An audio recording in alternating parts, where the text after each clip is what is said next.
हम स्टडी कर रहे हैं केमिकल इंजीनियरिंग थर्मोडायनेमिक्स 1 और जो हमारा चैप्टर है वो है फर्स्ट लॉ ऑफ थर्मोडायनेमिक्स। जो हमारा मेन टॉपिक है वो है construction of hypothetical paths. Internal energy and volume are examples of thermodynamic properties because properties depend only on the initial and final state of the system. They are also called state functions। ये हम पहले भी पढ़ चुके हैं कि path के ऊपर वो प्रॉपर्टीज़ जो पाथ के ऊपर डिपेंड नहीं करती बल्कि इनिशियल और फाइनल स्टेट के ऊपर या स्टेट ऑफ द सिस्टम के ऊपर डिपेंड करती हैं, उन्हें हम स्टेट फंक्शन या पॉइंट फंक्शन या पॉइंट प्रॉपर्टी कहते हैं। ये हम पहले पढ़ चुके हैं। They are independent of the process, that is they do not depend on path the system takes. मतलब कि ये जो प्रॉपर्टीज़ होती हैं ये इस चीज़ पर डिपेंड नहीं करती कि जो ना सिस्टम हमारा किसी स्टेट में किस तरह गया। फॉर एग्ज़ाम्पल हम 25 डिग्रीज़ ऑफ सेल्सियस और 1 एटमॉस्फेयर का हमारा जो ना प्रेशर है और कोई गैस है हमारे पास, उसको हम जो है ना टेम्परेचर इंक्रीज़ कर देते हैं, 25 से ले जाते हैं उसको 70 डिग्रीज़ ऑफ सेल्सियस तक, और प्रेशर जो है वो हम उसको जो ना इंक्रीज़ कर देते हैं 1 से 2 एटमॉस्फेयर तक। तो ये 25 से 70 डिग्री तक जाने में और 1 से 2 एटमॉस्फेयर तक जाने में डिफरेंट तरीके हो सकते हैं। तो ये डिपेंड नहीं करता कि तरीका कौन सा इख्तियार किया गया, ये जो है ना एडियाबैटिक प्रोसेस था या ये आइसोकोरिक प्रोसेस और आइसोथर्मल को कंबाइन करके ले जाया गया, इस चीज़ पर डिपेंड नहीं करता। असल चीज़ कि फाइनल स्टेट पे हम पहुंच गए। तो कुछ प्रॉपर्टीज़ ऐसी होती हैं जो कि पाथ के ऊपर डिपेंड नहीं करती, उनको इससे कोई फ़र्क नहीं पड़ता कि कौन सा प्रोसेस यूज़ हुआ और हमारा सिस्टम जो है ना वो फाइनल स्टेट में पहुंचा। वो प्रॉपर्टीज़ हमारी पॉइंट प्रॉपर्टीज़ हैं क्योंकि वो पाथ पर डिपेंड नहीं करती। To a large degree thermodynamics is built on the path independence of properties. We can take advantage of this feature by constructing our own paths. अब चूंकि जो हमारा चेंज है किसी भी थर्मोडायनेमिक प्रॉपर्टी के अंदर वो चूंकि पाथ के ऊपर डिपेंड नहीं करता, तो हम अपनी मर्जी के भी पाथ बना सकते हैं फाइनल स्टेट तक पहुंचने के लिए। So we are free to choose any convenient path to calculate the change in a given property. मतलब कि अगर किसी प्रॉपर्टी के अंदर चेंज हमने कैलकुलेट करना है तो हमारी मर्ज़ी है कि हम कोई सा भी पाथ बना लें। इम्पॉर्टेंट क्या है कि इनिशियल स्टेट से फाइनल स्टेट पे पहुंचना है। किसी भी पाथ के थ्रू जाएंगे चेंज सेम रहेगा, चेंज में कोई फ़र्क नहीं आएगा। If the path we use for calculation is different from the path the system actually undergoes, we call it a hypothetical path। अब ये देखो कि एक सिस्टम जो हमारा है उसने पाथ को अडॉप्ट किया जो रियल पाथ कहलाएगा। मिसाल के तौर पर अगर कोई चेंज आई है वो कोई एडियाबैटिक प्रोसेस की वजह से चेंज आई है, स्टेट 1 से स्टेट 2 में जाने के लिए एडियाबैटिक प्रोसेस यूज़ हुआ, ये तो हो गया रियल पाथ। लेकिन हम एडियाबैटिक को काउंट ही नहीं करते, हम किसी डिफरेंट तरीके से स्टेट 2 पे पहुंचते हैं। तो जो हम डिफरेंट तरीका यूज़ कर रहे हैं कैलकुलेशंस के लिए वो हमारा हाइपोथेटिकल पाथ कहलाएगा। The change in any property for example delta U for a hypothetical path is the same as for the actual process as long as the system starts and ends in the same state as the actual process. मतलब कि हम कोई सा भी hypothetical path select कर लें, जो hypothetical path के थ्रू जो हमारे पास चेंज आना है किसी भी प्रॉपर्टी के अंदर और जो एक्चुअल प्रोसेस के साथ चेंज आना है उसी प्रॉपर्टी के अंदर वो सेम होगा अगर हमारा इनिशियल और final state of the system same है। The utility of this construct is enormous and it is unique to thermodynamics. तो ये कि भी ये वाला जो यूटिलिटी है, ये जो हमारे पास तरीका है हाइपोथेटिकल पाथ बनाने का, ये बहुत ज़्यादा इस्तेमाल होता है और ये यूनिक है थर्मोडायनेमिक्स के लिए। ये नहीं है कि इसको फ्लूइड मैकेनिक्स में भी यूज़ किया जा सकता है या किसी जगह पे, नहीं, unique to thermodynamics. It allows us to use data like those available in the appendices of this textbook to solve many different problems। इसका फ़ायदा क्या होता है हाइपोथेटिकल पाथ कंस्ट्रक्ट करने का कि हमारे पास बाजू का जो डेटा होता है वो एक्चुअल पाथ के लिए अवेलेबल नहीं होता। जो डेटा है जो बुक के एंड पे दिया हुआ है या जो पब्लिश डेटा है वो हो सकता है किसी और टेम्परेचर, प्रेशर या दूसरी कंडीशंस के ऊपर दिया हुआ हो। तो हम हाइपोथेटिकल पाथ बनाते हैं और उस तरह के बनाते हैं जिसके लिए हमारे पास डेटा अवेलेबल हो। तो उस डेटा को यूज़ करते हुए हम इनिशियल और फाइनल स्टेट के दरमियान जो डिफरेंस है वो कैलकुलेट कर सकते हैं। Hypothetical paths are constructing to make the calculations easier.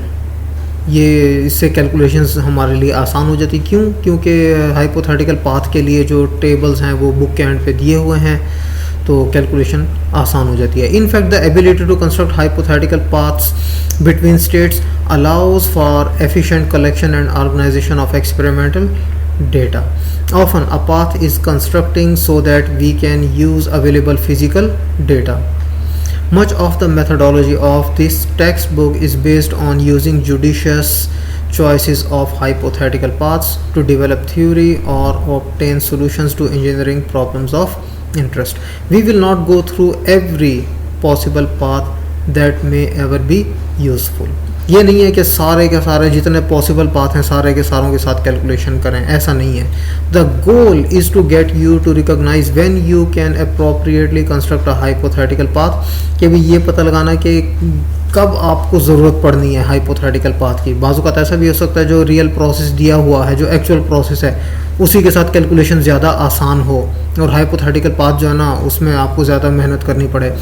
तो बजाय इसके ये आपने रिकॉग्नाइज करना है कि कब अप्रोप्रिएट होगा कि हम हाइपोथेटिकल पाथ बनाएं, and have you be able to develop the path and execute such a calculation on your own. और प्रैक्टिस है आप लोगों की कि इस चीज़ की प्रैक्टिस करवानी है कि हाइपोथेटिकल पाथ कंस्ट्रक्ट करें और कैलकुलेशंस करें। Consequently, we will use hypothetical paths as we develop theory and illustrate their use with examples. However, undoubtedly the most useful way to learn about constructing hypothetical paths will be when you need to develop your own hypothetical paths in homework to solve the end of chapter problems. यही है इसका meaning कि जो ना practice करेंगे तो ये जो ना सीख जाएंगे आप। As an example of how we might construct such a path, consider a problem where we need to calculate the change in internal energy of a gas going from state 1 to state 2. यहाँ पर वो एक example दे रहा है, छोटी सी general example है कि हम के change in internal energy calculate करना चाह रहे हैं किसी जो ना गैस के, और स्टेट 1 से स्टेट 2 में चली जाती है गैस हमारी, यानी यहाँ पर टेम्परेचर प्रेशर की कंडीशन और होंगी और स्टेट 2 पे और होंगी। Figure 2.3 shows the initial and final states on a temperature volume plot. जिस तरह पीवी डायग्राम होती है इस तरह टीवी डायग्राम भी होती है हमारे पास। तो ये टीवी डायग्राम भी मैं आपको दिखाता हूँ, तो वो दिखाई गई है, उसके ऊपर ही उन्होंने स्टेट 1 और स्टेट 2 दिखाई हुई हैं। Drawing a diagram like that shown in figure 2.3 can enable you to identify useful hypothetical paths. The process the system actually undergoes is depicted by the solid line. जो actual process है वो solid line के ज़रिए दिखाया गया है। ये यहाँ पर दी हुई है फिगर हमारी 2.3। ये है टीवी डायग्राम टेम्परेचर और वॉल्यूम की। हमारा वाई एक्सिस पे मोलर वॉल्यूम है और एक्स एक्सिस पे हमारा टेम्परेचर है। अब यहाँ पर जो ये है ये पॉइंट, ये हमारा है स्टेट 1। इस स्टेट 1 के ऊपर टेम्परेचर है T1 और मोलर वॉल्यूम है V1। उसके बाद ये हमारा एक्चुअल प्रोसेस है, एक्चुअल प्रोसेस, और फाइनल हमारा जो है स्टेट 2 जिसे हम फाइनल स्टेट भी कह सकते हैं। इस स्टेट पे हमारा टेम्परेचर T1 से चेंज होकर T2 हो जाता है और वॉल्यूम जो हमारा मोलर वॉल्यूम है वो V1 से चेंज होकर V2 हो जाता है। अब हमने कैलकुलेट क्या करना है, हमने कैलकुलेट करना है change in internal energy for the process when the system undergoes from state 1 to state 2। अब करना तो हमने ये है डेल्टा U एक्चुअल, लेकिन ज़रूरी नहीं है कि यही पाथ अडॉप्ट किया जाए। उसका एक तरीका ये है कि हम पहले इस पाथ को यूज़ करेंगे, मतलब कि कांस्टेंट मोलर वॉल्यूम के ऊपर हम टेम्परेचर इंक्रीज़ करेंगे। ये देखो यहाँ पर जो वाई डायरेक्शन है उसके अंदर हमारा वॉल्यूम चेंज होना है, तो हम क्या कर रहे हैं, हम कांस्टेंट वॉल्यूम पे चल रहे हैं और टेम्परेचर आपका T1 से इंक्रीज होकर T2 हो जाता है। ये कांस्टेंट मोलर वॉल्यूम पे टेम्परेचर T1 से T2। अब यहाँ पर फ़ायदा क्या हुआ कि आपका वॉल्यूम चेंज नहीं हो रहा, सिर्फ टेम्परेचर चेंज हो रहा है। ये मतलब कि पहले स्टेप के अंदर आपने सिर्फ एक वेरिएबल चेंज किया है। अब एक वेरिएबल की चेंज की कैलकुलेशन आसान है, 2 या 3 वेरिएबल्स एक साथ अगर चेंज हों तो वो मुश्किल है। हम सिर्फ एक वेरिएबल को देखते हैं कि भाई हमारे पास सिर्फ टेम्परेचर चेंज हो रहा है, इसके थ्रू हम देख लेते हैं कि डेल्टा यू के अंदर क्या चेंज आया। फिर उसके बाद टेम्परेचर T2 पे कांस्टेंट कर लेते हैं और उसके बाद हम इसको कंप्रेस करते हैं, तो ये हमारा वॉल्यूम डिक्रीज हो गया, मोलर वॉल्यूम। तो ये देखो हम फाइनल स्टेट पे पहुंच गए। जो अब यहाँ पर क्या हुआ कि यहाँ पे इस वाले पाथ के ऊपर स्टेप 1A के अंदर, ये पाथ 1A, इसके ऊपर हमारा मोलर वॉल्यूम कांस्टेंट था, टेम्परेचर चेंज हो रहा था। और ये जो स्टेप 2A है, इस पाथ के ऊपर क्या हो रहा है, इस पाथ के ऊपर टेम्परेचर कांस्टेंट है और मोलर वॉल्यूम है वो चेंज हो रहा है। तो इसके अंदर सिर्फ एक वेरिएबल चेंज हुआ जो कि टेम्परेचर था, इसमें सिर्फ एक वेरिएबल चेंज हुआ जो कि मोलर वॉल्यूम था। तो इसकी चेंज इन इंटरनल एनर्जी, इस पाथ की चेंज इन इंटरनल एनर्जी निकाल लो, उन दोनों को ऐड कर लो तो वो उतनी ही होगी जितनी कि हमारे ये एक्चुअल प्रोसेस की है।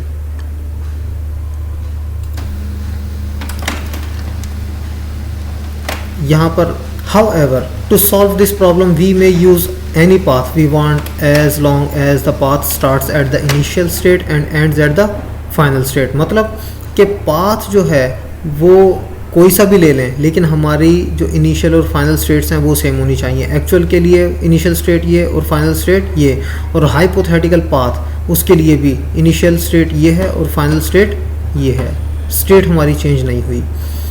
For example, we consider the calculation of delta U for 2 hypothetical paths shown by the dashed lines in the figures.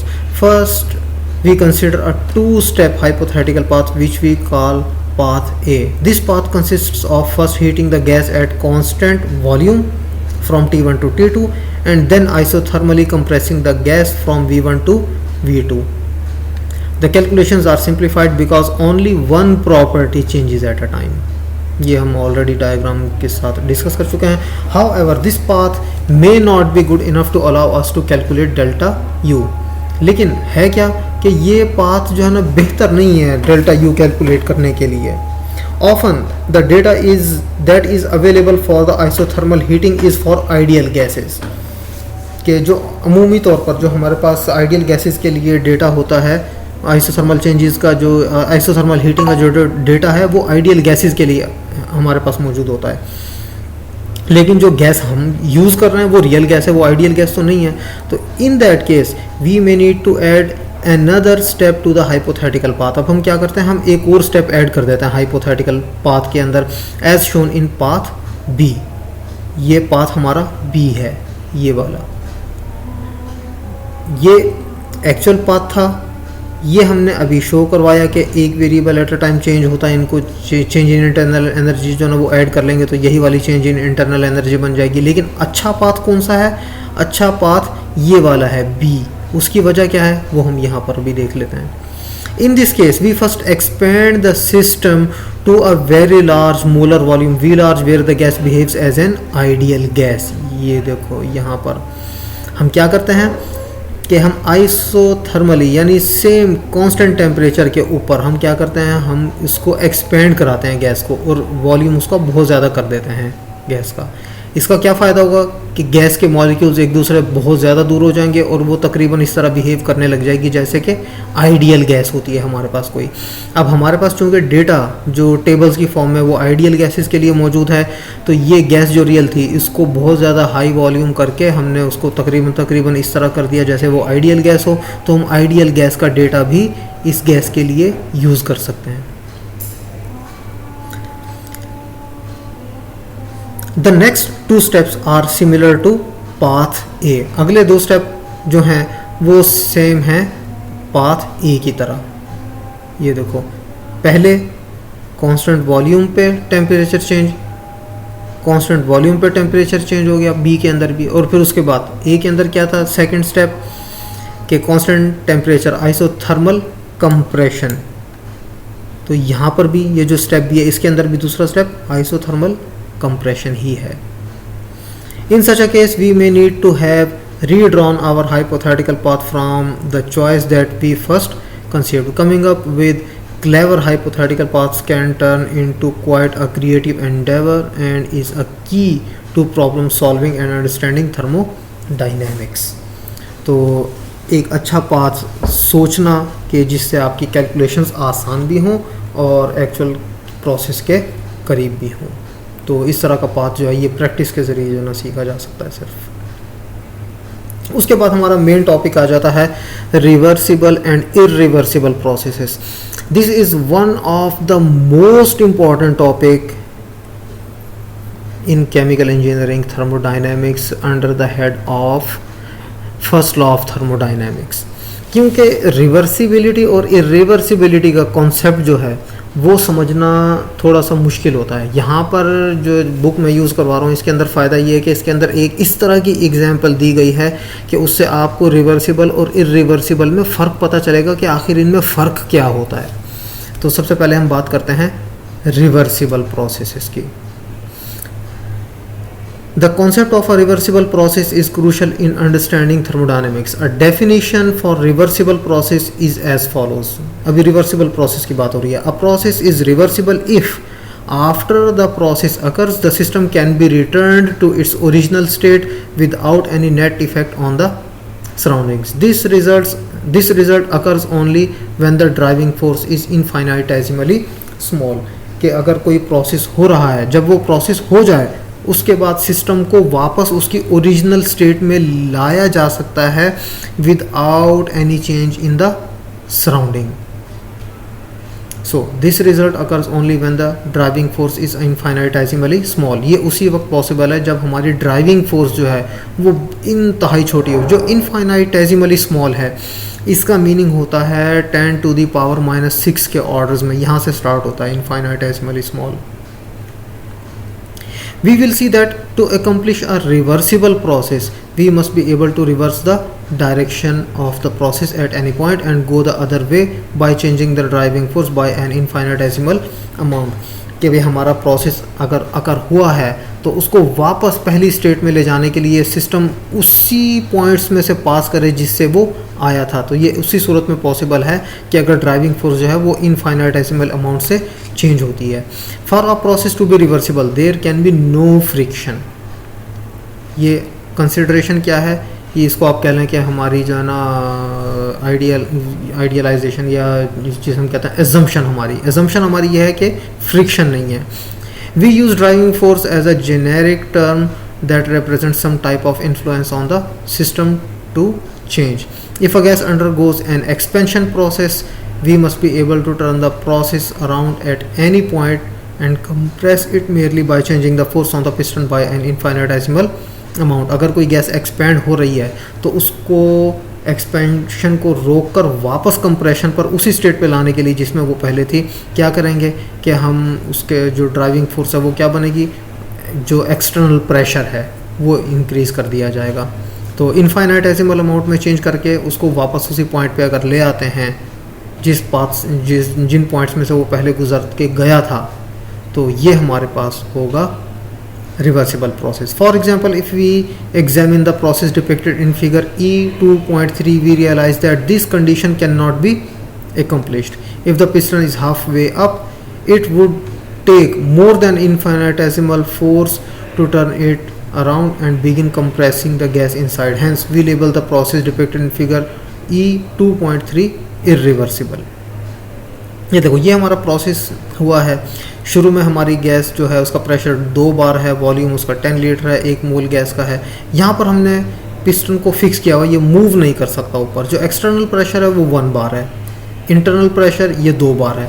जब हम इसको जो हमने ये पिस्टन को रोका हुआ है इसको हम हटाते हैं तो गैस एक्सपेंड करेगी.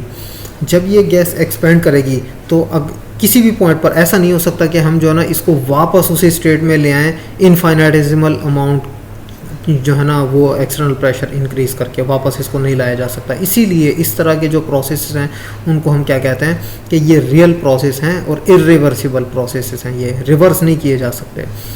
In this case, we consider the force because it is the driving force for mechanical work, that is momentum transfer. Likewise, if we are heating a gas, we must be able to turn the process around at any point and cool it merely by changing the temperature by an infinitesimal amount. The temperature difference is the driving force for energy transfer.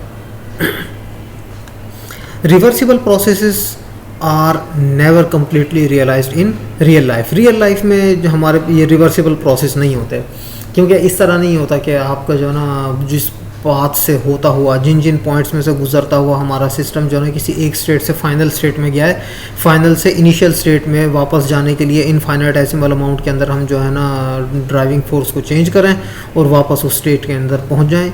ये real world के अंदर possible नहीं है. These processes represent N idealisation. जो reversible process है ये ideal processes हैं. They represent a limiting case, that is a process that is perfectly executed.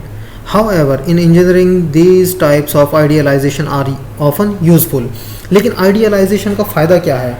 Idealization engineering practices के अंदर बहुत useful है. किस तरह? For example, it is useful to know how much work we could get out of a system if a process could be executed reversibly. जो calculations हम करते हैं, calculations जो हमें आंसर देती हैं वो हमें देती हैं reversible process का. जो हम न्यूमेरिकल प्रॉब्लम सॉल्व करते हैं, मिसाल के तौर पर हम जो है ना किसी गैस के एक्सपेंशन से हम ये कहते हैं कि कितना वर्क हासिल किया जा सकता है, कितना वर्क ऑब्टेन किया जा सकता है किसी गैस के एक्सपेंशन से. जो हम कैलकुलेशन करेंगे वो हमारी होगी कैलकुलेशन रिवर्सिबल प्रोसेस के लिए, वो आइडियल केस है. लेकिन जो रियल वर्ल्ड के अंदर अगर हम जो वर्क गेन करेंगे वो थोड़ा होगा. इसका क्या मतलब है कि इम्प्रूवमेंट की गुंजाइश है, यानी जो ना मज़ीद वर्क लिया जा सकता है. ये वर्क जो कम आ रहा है इसका मतलब है जो वर्क लिया जा सकता था ज़्यादा वो कहीं पे ज़ाया हो रहा है, वो एनर्जी कहीं ज़ाया हो रही है. उस एनर्जी को बचाकर हम मज़ीद वर्क गेन कर सकते हैं. तो इस हवाले से हम कहते हैं कि जो आइडियलाइजेशन है, जो रिवर्सिबल प्रोसेस है, ये इसलिए इम्पोर्टेंट है कि हम ये पता लगाते हैं कि अभी सिस्टम में इम्प्रूवमेंट की गुंजाइश है, मज़ीद वर्क ऑब्टेन किया जा सकता है. This value tells us the best we could possibly do. We can then compare how well we really do and see if it is worth focusing our efforts on improving the process. यानी improve किया जा सकता है, ये check किया जा सकता है idealization या real reversible processes के through. Good engineering is as much determining where to focus your resources as it is actual problem solving. इसके बाद मैं डिस्कस करूंगा एग्जाम्पल जिसके ज़रिए आपको जो इरिवर्सिबल प्रोसेस हैं उनका पता चलेगा कि इरिवर्सिबल प्रोसेसेस क्या हैं. 2 प्रोसेस डिस्कस करूंगा. उसके बाद हम जो है ना एक करेंगे इरिवर्सिबली, लेकिन वो इतना क्लोजली होगा कि वो रिवर्सिबल के करीब करीब होगा. तो फ़र्क क्या आएगा, फ़र्क से आपको पता चलेगा कि चेंजेस क्या होती हैं.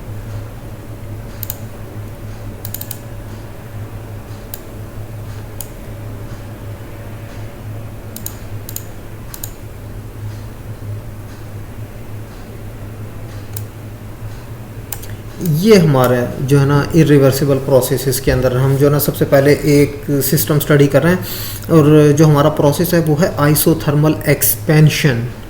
आइसोथर्मल एक्सपेंशन यानी कांस्टेंट टेम्परेचर के ऊपर एक गैस एक्सपेंड हो रही है फ्रॉम स्टेट 1 टू स्टेट 2.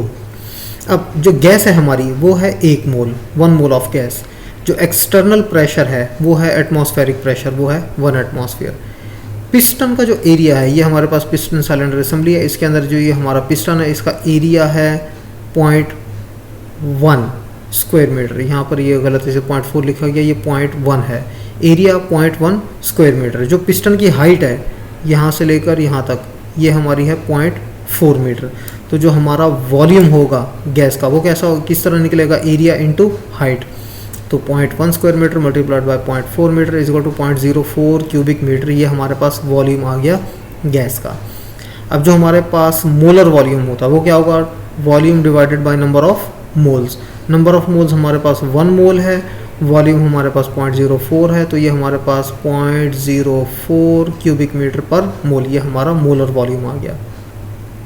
अब असल में जो हमारा सिस्टम है उसमें यह है कि एक मैस है 1020 किलोग्राम का, वो पिस्टन के ऊपर रखा हुआ है. ये मैं आपको अभी दिखा देता हूँ।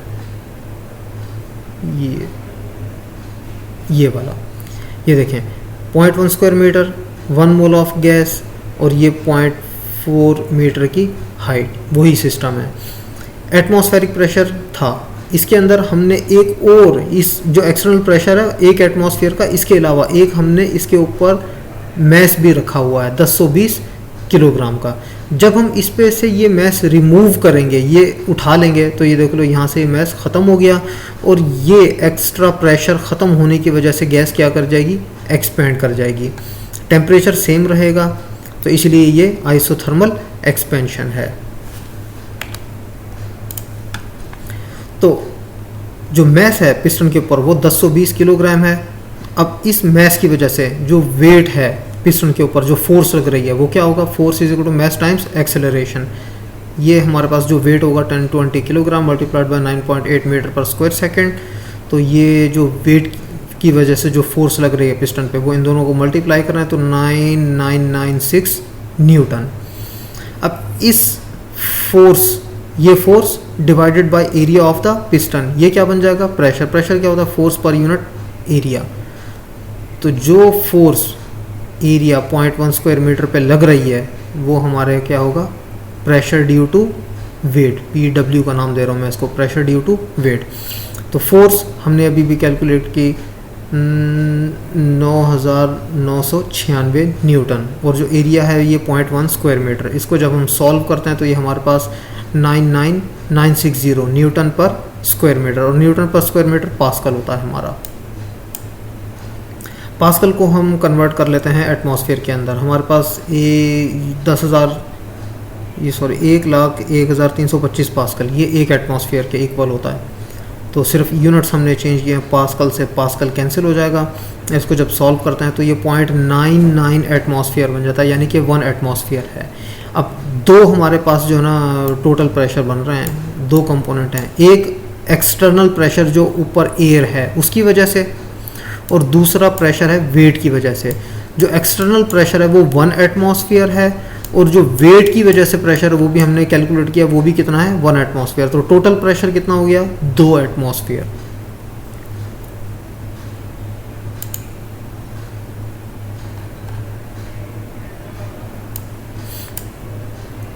Total external pressure at state 1, इसको हम कहते हैं प्रेशर एट स्टेट 1। ये क्या है, वेट की वजह से pressure plus external pressure, 1 atmosphere plus 1 atmosphere, ये 2 एटमॉस्फेयर हो गया। After removing the weight from the piston, जब हम पिस्टन के ऊपर से वेट को रिमूव कर देते हैं तो हमारा टोटल एक्सटर्नल प्रेशर क्या रह जाएगा, जो PW था ये तो ख़त्म हो गया, सिर्फ ये रह जाएगा। तो स्टेट 2 के ऊपर जो कि वेट रिमूव करने के बाद है प्रेशर, वो सिर्फ एक्सटर्नल प्रेशर होगा P2 पे, वो 1 एटमॉस्फेयर हो गया।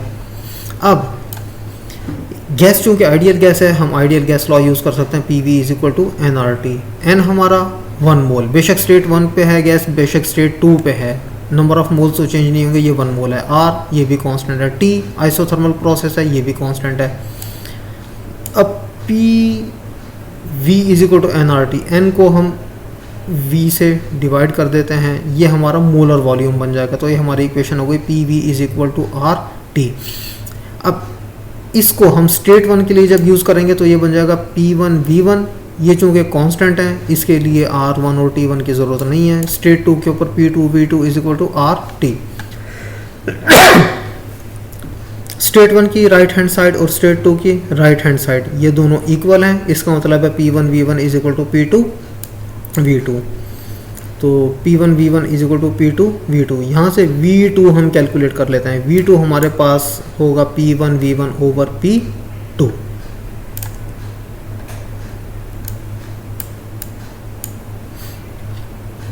तो V2 ये हमारा बन गया P1V1 ओवर P2। एटमॉस्फेयर से एटमॉस्फेयर कैंसिल हो गया, ये हमारे पास 2 4 8.08 क्यूबिक मीटर पर मोल, ये हमारा वॉल्यूम आ गया स्टेट 2 के ऊपर। स्टेट 1 के ऊपर देखो 0.04 था, स्टेट 2 के ऊपर डबल हो गया वॉल्यूम। ये देखो स्टेट 1 के ऊपर जितना था स्टेट 2 के ऊपर डबल हो गया वॉल्यूम हमारा। जो हमारा वर्क होता है रिवर्सिबल प्रोसेस का, वो क्या होता है, minus integral from initial state to final state, PEDV, PV work है ये हमारा। PE ये हमारा जो फाइनल स्टेट के ऊपर है, ये वो प्रेशर होगा। 1 से 2 स्टेट पे गए तो 2 स्टेट हमारी फाइनल स्टेट है, फाइनल स्टेट पे हमारा प्रेशर जो है वो कांस्टेंट है 1 एटमॉस्फेयर। क्योंकि ये कांस्टेंट है, इसको हम इंटीग्रल से बाहर निकाल सकते हैं, तो minus P atmosphere integral from V1 to V2 dV। इस इंटीग्रल को जब सॉल्व करते हैं तो ये V2 माइनस V1 बन जाएगा, माइनस P एटमॉस्फेयर, ये माइनस P एटमॉस्फेयर आ गया, यानी कि 1 एटमॉस्फेयर माइनस साइन इधर आ गया, V2 माइनस V1। V2 हमारा कितना था 0.08 और V1 हमारे पास कितना है 0.04। इसको जब हम सॉल्व करते हैं और हम यूनिट्स भी जो है इसके कन्वर्ट करेंगे, हम एटमॉस्फेयर जो है, एक एटमॉस्फेयर वो 101,325 न्यूटन पर स्क्वायर मीटर का होता है। तो ये हमारा एटमॉस्फेयर से कैंसिल हो गया, स्क्वायर मीटर से ये क्यूबिक मीटर का क्यूब कैंसिल हो गया, 1 मीटर बच गया, ये न्यूटन मीटर जाउल, ये मोल। जो न्यूमेरिकल नंबर्स हैं इनको जब हम कैलकुलेट करते हैं तो ये हमारे पास -4053 जाउल पर मोल, ये हमारा वर्क है। माइनस साइन का क्या मतलब है कि work done by the system, क्यों, गैस एक्सपेंड हुई है, और माइनस साइन क्या शो कर रहा है कि ये एक्सपेंशन प्रोसेस है। तो जो हमारा वर्क है एक्सपेंशन प्रोसेस का वो है -4053 जाउल पर मोल या 4.053 किलो जाउल पर मोल। अब गैस जो हमारी एक्सपेंड हुई है हम उसको दोबारा कंप्रेस करते हैं, तो दोबारा जब हम कंप्रेस करेंगे तो दोबारा वही 1020 का वेट जो है ना उसके ऊपर रखना पड़ेगा, तो हमारा फाइनल प्रेशर 2 एटमॉस्फेयर हो जाएगा और हमारा जो वॉल्यूम था वो अगेन 0.04 हो जाएगा। जब हम वेट इसका जो है ना, सॉरी, ये जो वर्क है ये कैलकुलेट करते हैं अगर कंप्रेशन प्रोसेस के लिए, तो वो रिवर्सिबल प्रोसेस का वर्क किस तरह होता है, minus integral from state 1 to state 2 PEDV। अब इस केस के अंदर ये V2 नीचे है, क्यों, हम स्टार्ट स्टेट 2 से ले रहे हैं और ख़त्म कहाँ पे कर रहे हैं प्रोसेस को, स्टेट 1 पे, इस वजह से। तो ये हमारे पास जो है minus integral from V2 to V1, और ये जो हमारा PE है अब ये कितना हो जाएगा, एटमॉस्फेरिक प्रेशर भी है और वेट की वजह से भी प्रेशर है। अब ये टोटल प्रेशर ये होगा हमारा, यानी PE जो है ये P एटमॉस्फेरिक प्लस PW, इनका समेशन है। ये 1 है, ये 1 है, 2 हो गया, 2 चूँकि कांस्टेंट है इंटीग्रल से बाहर आ गया, integral from V2 to V1 dV, और ये जो dV है ये हमारे पास बन जाएगा V1 माइनस V2, तो ये 0.04 माइनस 0.08 क्यूबिक मीटर पर मोल। ये जो एटमॉस्फेयर है इसको हम कन्वर्ट कर लेते हैं न्यूटन पर स्क्वायर मीटर के अंदर, तो हमारे पास जो कैलकुलेशंस होती हैं उसके बाद जो हमारे पास आंसर आता है वो आता है 8106 जाउल पर मोल। ये कंप्रेशन का वर्क है, जो कि कंप्रेशन हुई है। कंप्रेशन का क्या मतलब है, work done on the system, और मैंने बताया था all input variables will be considered positive. तो ये चूंकि पॉजिटिव नंबर है, इसका क्या मतलब है कि सिस्टम पर काम हो रहा है, work done on the system है ये, और work done on the system ये क्या होगा, कंप्रेशन। तो ये वर्क ऑफ कंप्रेशन है 8106 जाउल पर मोल। अब ये इसको हम किस तरह लिख सकते हैं, 8.106 किलो जाउल पर मोल। अब ये देखो कि अगर हम न्यूमेरिकल नंबर की बात करें, ये जो माइनस साइन है ये तो सिर्फ ये पता लगाने के लिए होता है ना कि ये वर्क एक्सपेंशन का था या कंप्रेशन का था। अगर माइनस साइन है इसका मतलब है एक्सपेंशन वर्क है, अगर पॉजिटिव साइन है तो इसका मतलब है कि कंप्रेशन वर्क है।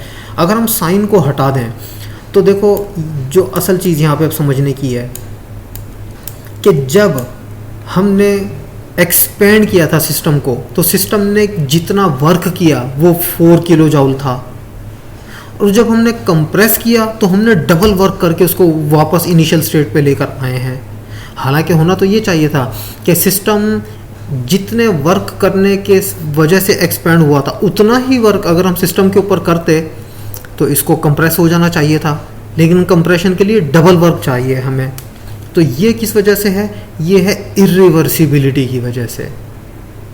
अगर रिवर्सिबल प्रोसेस होगा तो जितना वर्क सिस्टम करके एक्सपेंड होगा, बिल्कुल उतना ही वर्क अगर हम सिस्टम के ऊपर कर देते हैं तो हमारा सिस्टम इनिशियल स्टेट के ऊपर वापस आ जाएगा। लेकिन चूंकि कंप्रेशन का वर्क जो है उसकी numerical value greater than expansion है, तो इसका मतलब है कि ये हमारा इरिवर्सिबल प्रोसेस है।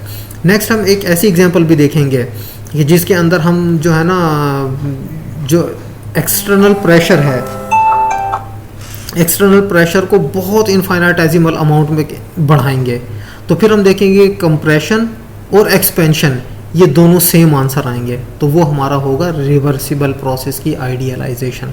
लेकिन ये क्या था, इरिवर्सिबल। क्यों? जितना वर्क करने के बाद, यानी यूँ कह लें कि गैस ने एक्सपेंड होकर जितना वर्क किया उतना ही वर्क करके हम दोबारा नहीं पहुंच सकते, उसके लिए हमने डबल वर्क किया है, तो हम इनिशियल स्टेट के ऊपर वापस आए हैं। मतलब ये एक इरिवर्सिबल प्रोसेस है। Thank you.